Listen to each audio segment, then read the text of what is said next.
the Fusion Firearms XP Pro. The thing about this gun is this is a great gun. And what makes it great is not the fact that it takes Glock mags. It's the fact that this thing is a solid performer. If you don't believe me, watch this.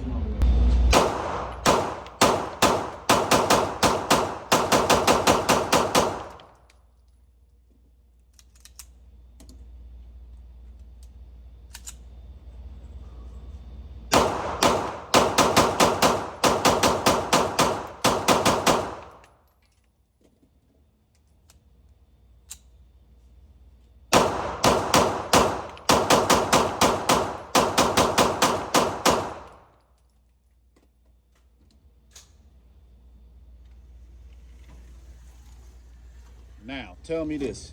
Can your Glock 19 do that? That's my initial impressions video.